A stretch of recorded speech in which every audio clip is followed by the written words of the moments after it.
नमस्कार, मैं हूं कपिल मिश्रा और आप देख रहे हैं हमारा विशेष कार्यक्रम छत्तीसगढ़ के बात हमारे साथ। आज बात आरएसएस भाजपा की समन्वय बैठक पर हो रही सियासत की। छत्तीसगढ़ में भाजपा की सत्ता, संगठन और आरएसएस की महत्वपूर्ण बैठक रायपुर के रोहिणीपुरम स्थित सरस्वती शिक्षण संस्थान में हुई है। बैठक राष्ट्रीय सह संगठन महामंत्री शिव प्रकाश की मौजूदगी में हुई है। बैठक में डिप्टी सीएम विजय शर्मा के अलावा श्याम बिहारी जायसवाल, टंकराम वर्मा, ओपी चौधरी, केदार कश्यप जैसे मंत्री भी शामिल हुए हैं। वहीं भाजपा संगठन की ओर से प्रदेश अध्यक्ष किरण सिंहदेव, उपाध्यक्ष शिवरतन शर्मा भी मौजूद थे। करीब 5 घंटे चली यह बैठक इतनी गोपनीय रही है कि किसी बाहरी व्यक्ति को अंदर जाने की इजाजत नहीं दी गई है। वहीं मीडिया को भी इस बैठक से दूर रखा गया।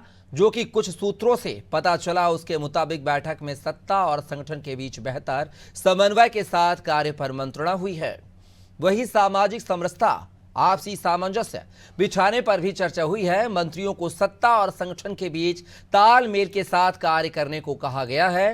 बैठक में धार्मिक मामलों से कानून व्यवस्था बिगड़ने पर राष्ट्रीय नेताओं ने रोष जताया है। भविष्य में ऐसी घटनाएं ना हो, इसके लिए निर्देश दिए गए हैं। बैठक में आगामी उपचुनाव, निकाय और पंचायत चुनाव को लेकर भी मंथन हुआ है। समन्वय बैठक पर कांग्रेस ने तंज कसते हुए आरोप लगाया है कि आरएसएस भाजपा के मंत्रियों को फूट डालो और राजनीति करो सिखा रहा है। कांग्रेस के आरोप भले ही सियासी हों, लेकिन आरएसएस ने धार्मिक मामलों से कानून व्यवस्था बिगड़ने पर कहीं ना कहीं चिंता जताई है। ऐसे में सवाल यह है कि क्या इस बैठक के बाद अब आगामी उपचुनाव, निकाय और पंचायत चुनाव के हिसाब से प्रशासनिक कसावट होगी और धार्मिक मामलों से कानून व्यवस्था बिगड़ने पर संघ की चिंता का क्या असर होने वाला है। आज की चर्चा इन्हीं सवालों के इर्द गिर्द है, लेकिन सबसे पहले आपको कुछ बयान सुनवाते हैं। विशेष रूप से संगठनात्मक बैठकें हैं। तो संगठनात्मक बैठक में मतलब सामाजिक बहुत सारे मसलों पर चर्चा है, संगठनात्मक चर्चा है। कार्य विभाजन बहुत से हुए हैं। कार्य विभाजन अर्थात सामाजिक कार्यों के विभाजन है, किसको क्या काम देखना है, उस आधार पर पुराने कार्यों की समीक्षा भी है। आगे काम करने के लिए जो तैयारियां हैं वो भी पूरी करनी है। मैं आपसे कहना चाहता हूं कि जो आप सोच रहे हैं इनसे बहुत आगे की चीज़ों की चर्चा होगी। ये रूटीन के काम है।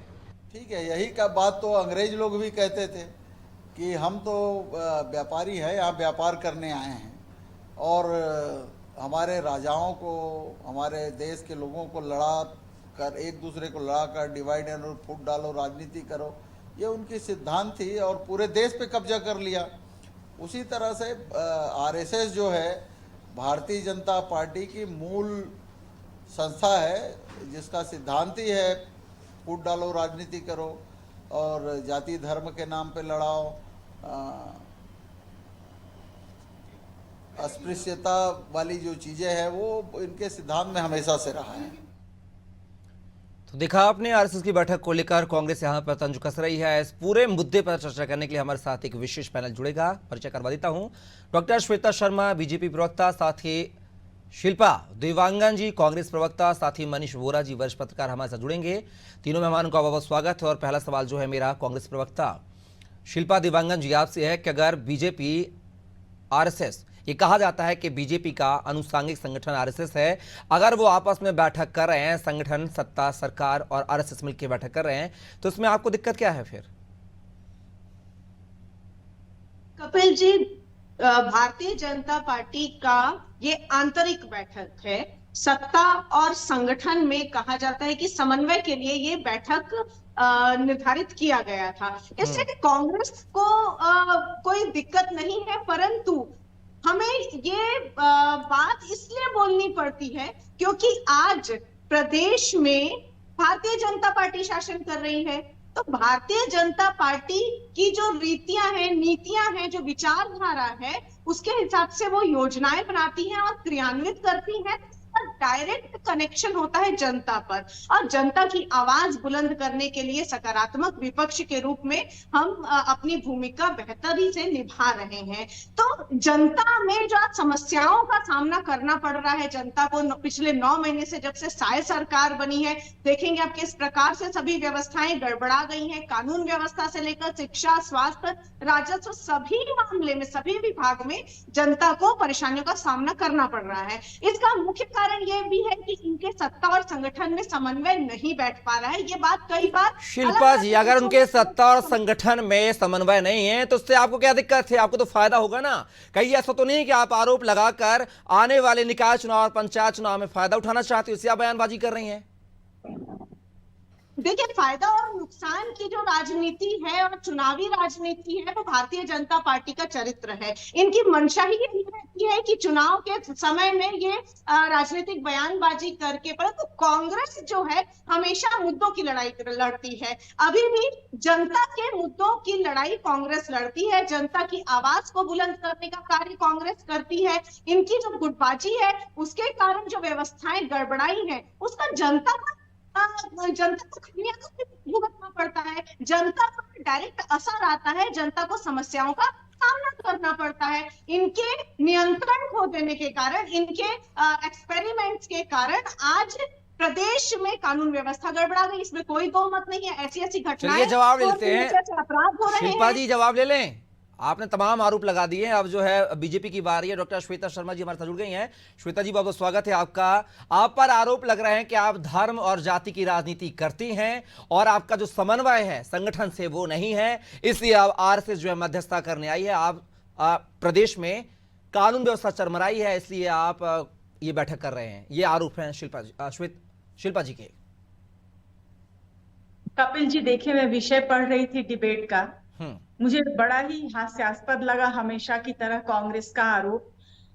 शिव डहरिया जी कहते हैं कि आरएसएस बैठक करती है डिवाइड एंड रूल करने के लिए। यही विषय है ना आज की बैठक जी का। बिल्कुल, इसी को लेके आगे बढ़ी है शिल्पा जी। मैं कहना चाहूंगी कपिल जी, कांग्रेस की स्थापना की बुनियाद ही डिवाइड एंड रूल के जनक ने रखा। अंग्रेजों ने कांग्रेस की स्थापना की। और आप देखिएगा, शिल्पा जी को कांग्रेस का इतिहास पढ़ना चाहिए, जानना चाहिए, ताकि हमारी आने वाली पीढ़ी भी उस चीज को समझ सके कि एक ऐसे राष्ट्रवादी संगठन पर आरोप लगा रही है कांग्रेस के नेता जो बिल्कुल निराधार है। यदि आज आरएसएस है तो ही हिंदुस्तान में राष्ट्रवाद जीवित है। सांस्कृतिक राष्ट्रवाद की बात करते हैं, पंडित दीनदयाल उपाध्याय जी ने आर्थिक राष्ट्रवाद की बात की, डॉक्टर हेडगेवार हो, गुरुजी हो, इनका इतिहास पढ़िए जरा सा। जब 1885 में कांग्रेस की स्थापना एओयू और दो अन्य लोगों ने मिलकर की, तो आधे से ज्यादा, शिल्पा जी मैंने नहीं बोला जब आप बोल रही थी, आधे से ज्यादा कांग्रेस के अध्यक्ष विदेशी रहे। अंग्रेज, 1885 में आपको कक्षा में भी दिया हुआ है। आप बताइए बीजेपी की स्थापना कब हुई है? 1885 हमें मालूम है, 8वीं के बच्चे को भी मालूम है, पाठ्य पुस्तक में लिखा हुआ है। आप यदि थोड़ा सा 8वीं के पाठ्य पुस्तक में 8वीं के बच्चे को भी मालूम है कि 1885 में कांग्रेस की स्थापना हुई। क्या 8वीं के बच्चे को, या मैं आपसे पूछना चाहती हूँ, ये मालूम होगा कि कांग्रेस के कितने अध्यक्ष अंग्रेज रहे? आप बताइए। या कांग्रेस के कितने अध्यक्ष आजादी के पहले भारतीय रहे? आप बताइए। पार्टी का सिद्धांत। कपिल जी आप चलिए शिल्पा जी जब आपने अपने सवाल उठाए थे, शिल्पा जी जब आपने सवाल उठाए थे तो वो बड़े शालीनता के साथ सुन रही थी। आप उनको भी सुनने का धैर्य रखिए। शिल्पा जी उनको सुन लीजिए, श्वेता जी को सुन लीजिए। मैं कहना चाह रही हूँ कपिल जी कि जिस कांग्रेस की बुनियाद ही अंग्रेजों ने रखी, डिवाइड एंड रूल के जनक जो रहे कांग्रेस, उन्होंने इसकी स्थापना की कांग्रेस की, तो वो हम पे डिवाइड एंड रूल का आरोप लगा रहे हैं, आरएसएस पे डिवाइड एंड रूल। बैठक किस उद्देश्य से थी ये बता दीजिए ना श्वेता जी। कपिल जी एक बात और कहना चाहूंगी कि वही पंडित नेहरू है ना जिन्होंने लॉर्ड माउंटबेटन के साथ हिंदुस्तान को धर्म और राजनीति के बुनियाद पर 2 टुकड़ों में बांट दिया। देश के बंटवारा करने वाले लोग हम पर आरोप लगा रहे हैं। आरएसएस के साथ हमारे मंत्रियों की बैठक एक रूटीन प्रोसेस है, एक नॉर्मल प्रक्रिया है। ये बैठकें हमेशा होती रहती है। इसमें क्या मंथन हुआ श्वेता जी? मंथन क्या हुआ है? मंत्रणा क्या हुई है? इसकी जो मंत्रणा हुई है वो निश्चित तौर पे गोपनीय रहती है। जो आरएसएस की जो बातें होती हैं वो, और जो हमारे मंत्रियों के बीच की बात है, अभी तक आपको ऑफिशियल इसका स्टेटमेंट मिला है क्या? तो मैं अनुमान के आधार पर बिल्कुल नहीं बोल पाऊंगी। चलिए मेरे सवाल है श्वेता जी, आपसे एक सवाल है, सुन लीजिए।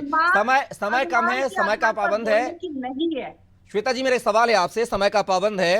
अभी हाल ही में जो है मोहन भागवत ने नागपुर में बयान दिया था कि देश की राजनीति संस्कृति में सुधार और सरकार के सामने आने वाली चुनौतियों पर सहमति बनाने की जरूरत है। एक सवाल और जोड़ूंगा साथ में, दोनों के जवाब चाहूंगा आपसे।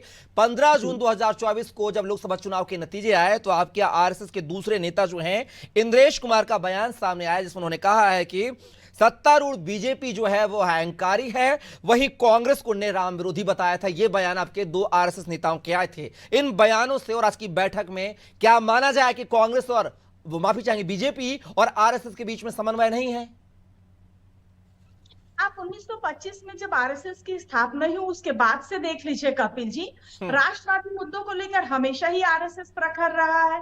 हमेशा ही आरएसएस के लोग राष्ट्रवादी मुद्दों को लेकर प्रखर अभी फिलहाल हालिया के बयानों की बात कर रहा हूं। किसी भी राजनीतिक दल की हो, जहां पे राष्ट्रवाद की बात आएगी, हिंदुस्तान के सुरक्षा की बात आएगी, व्यक्तिगत मूल्यों की बात आएगी, नागरिक मूल्यों की बात आएगी, आरएसएस अपनी बात उठाती रही है।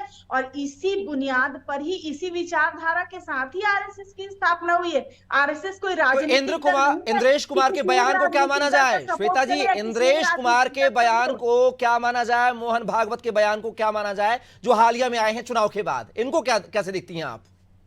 डॉक्टर मोहन भागवत जी हमारे पूजनीय सर संचालक हैं।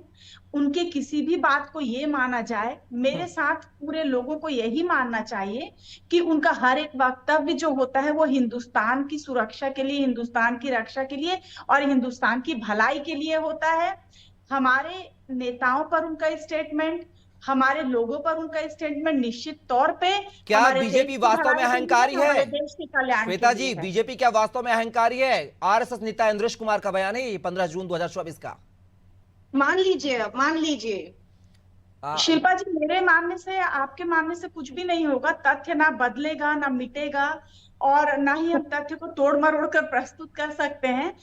मानना यह है कि जो भी इंद्रेश जी ने कहा, मैं बार बार बोल रही हूँ, या जो भी हमारे आरएसएस के पदाधिकारी या आरएसएस के लोग जो कहते हैं वो निश्चित तौर पे हिंदुस्तान की भलाई के लिए, हमारे कल्याण के लिए बोलते हैं। राजनीति से उनका दूर दूर तक कोई लेना देना नहीं है। शिल्पा जी, राजनीति करने के लिए बैठक नहीं थी, वो देश के हित के लिए बैठक थी। इसमें आपके पेट में, कांग्रेस के पेट में दर्द क्यों हो रहा है इस बैठक से? कपिल जी, इनके नेता जब असलियत बोलते हैं तो इनको जो है मानने में गुरेज होता है, और जब जो असलियत होती है वो मानने के लिए तैयार नहीं, जैसे जनतक समस्या मानने के लिए तैयार नहीं, तब हर कहां से करेंगे? इसीलिए तो ये इनके खुद के नेता बयान देते हैं कि ये अहंकार के नशे में इतने चूर हो गए हैं कि इनको सिर्फ अपना स्वार्थ नजर आता है, जनता नजर नहीं आती, जनता से नहीं रहता जी श्वेता जी। और ये जब इनसे प्रश्न पूछा जाता है ना, इनके सारे प्रवक्ता चले जाते हैं आजादी में। अरे आप ये भी मान लीजिए कि आजादी दिलाने में, भारत देश को गुलामी के बंधन से आजादी दिलाने में कांग्रेस का हाथ रहा है। एक नेता कांग्रेस का बता दीजिए शिल्पा जी, एक सेकंड। वो फिर से अंग्रेजों की नीति रही है कि डिवाइड करो धर्म के नाम पर। शिल्पा जी सुन लीजिए, श्वेता जी जवाब दे रही हैं। शिल्पा जी, समय का अभाव, सुन लीजिए प्लीज। जी कपिल जी, मुझे कांग्रेस के एक नेता का नाम शिल्पा जी के नाम से बुलवा दीजिए जिन्होंने आजादी के लिए अपनी शहादत दी हो। पंडित मदन मोहन मालवीय को छोड़ के किसी एक भी कांग्रेस नेता का नाम बता दीजिए जिन्होंने शहादत दी हो भारत देश के लिए, भारत देश का सिर्फ शोषण किया है। अच्छा, जैसे मुझसे पूछा गया कि आरएसएस के फलाना व्यक्ति ने ये बयान दिया है, मैं शिल्पा जी जब बात चुप रहती हूँ। शिल्पा जी सुन लीजिए, शिल्पा जी थोड़ा सुन लीजिए। शिल्पा जी सुनने का साहस भी रखिए, सुनने का अदब। वो आप बोलती तो सुनती हैं। अभी कुछ देर पहले शिल्पा जी आप फिर बोलिए। स्वार्थ के लिए शिल्पा जी समय का अभाव, प्लीज। शिल्पा जी समय का अभाव है। श्वेता जी 10 सेकंड में जवाब दीजिए, समय का अभाव है। कपिल जी, जैसे आरएसएस के एक व्यक्ति के स्टेटमेंट को कोट करके मुझसे प्रश्न किया गया, शिल्पा जी ने विभिन्न आरोप लगाए। कुछ दिनों पहले मैं सुशील कुमार शिंदे जी का एक स्टेटमेंट पढ़ रही थी न्यूज़पेपर में। उन्होंने कहा, जब मैं यूपीए सरकार में गृह मंत्री हुआ करता था, केंद्रीय गृह मंत्री, तो मुझे जम्मू कश्मीर जाने में डर लगता था। ये स्थिति थी यूपीए गवर्नमेंट में, हमारे केंद्रीय गृह मंत्री को डर लगता था जम्मू कश्मीर जाने में। तो एक आम आदमी की क्या हालत हुई होगी उस समय? इस पे शिल्पा जी क्या कहना चाहेंगी? यदि आप पिछले स्टेटमेंट को आपके लोग ही इतने डरे हुए थे। चलिए श्वेता जी और शिल्पा जी, समय का अभाव, प्लीज देखिए समय का अभाव है, दोनों बहुत सारी चर्चाएं हैं जो पूरी नहीं हो पाएंगी। फिलहाल आप दोनों मेहमान हमारी इस चर्चा का हिस्सा बने, इसके लिए बहुत बहुत शिल्पा जी और श्वेता जी आपका बहुत बहुत शुक्रिया, धन्यवाद। समन्वय बैठक पर जो है सियासी टेंशन को लेकर हमने बात की है, लेकिन देखना होगा इस बैठक के बाद जो है छत्तीसगढ़ की क्या दिशा और दशा और लॉ एंड ऑर्डर पर कितनी क्या व्यवस्थाएं जो सरकार है दुरुस्त करने में कामयाब होगी या नहीं, या फिर आरएसएस के नेता जो है मौजूदा सरकार से जो है यहां पर मनमुटाव करते हुए नजर आएंगे, जैसा कि 2024 के लोकसभा चुनाव के बाद से तस्वीरें और बयान के माध्यम से जो है आरएसएस की नाराजगी देखने को मिली है। फिलहाल के लिए हमारे इस खास पेशकश में बस इतना ही। आप बने रहिए अनादि टीवी के साथ। नमस्कार।